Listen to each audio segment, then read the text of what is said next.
আজকে আমি মটর দিয়ে বাঙালি ঘুগনি করব। আমি এখন কি কি মশলা নিয়েছি দেখুন আপনারা। এই দেখুন, এবার কুকারে আমি সিদ্ধ করে নিচ্ছি। এটা আগের দিন ভিজে রেখেছিলাম মটরটা, আর দুটো আলু দিয়ে দিয়েছি।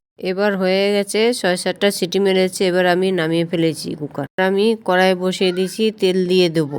এবার আমি জিরা ঢেলে দিচ্ছি, আর দুটো তেজপাতা ঢেলে দেবো। এবার আমি পেঁয়াজ ঢেলে দিচ্ছি। পেঁয়াজটা 1 মিনিট হলে বরাবর আসবো। এবার আমি লবণ ঢেলে দিচ্ছি।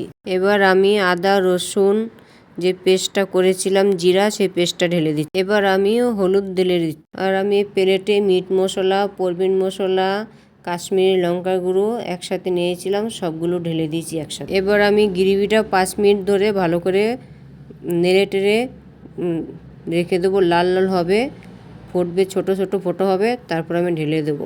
মটরটা কিরকম হয়েছে দেখুন। এবার আমার গ্রেভি হয়ে গেছে, মটরটা ঢেলে দিব। এবার 5 মিনিট মতো নেড়ে চেড়ে রাখতে হবে। আর যে মটরটা আমি ফুটিয়েছি, যে সিদ্ধ করেছি, যে জলটা, ভালো জল দিয়েছিলাম, সেই জলটাই আমি দিয়ে দেব। এবার আমি জল ঢেলে 5 মিনিট পরে এসে নামিয়ে ফেলবো। এবার আমার হয়ে গেছে, ধনেপাতা দেওয়ার পরে এখন নামিয়ে ফেলবো। দেখুন নামানো হয়ে গেছে, কি সুন্দর হয়ে গেছে। আমার রেসিপিটা ভালো লাগলে সাবস্ক্রাইব করুন, লাইক করুন। নমস্কার, বাঙালি কিচেনে।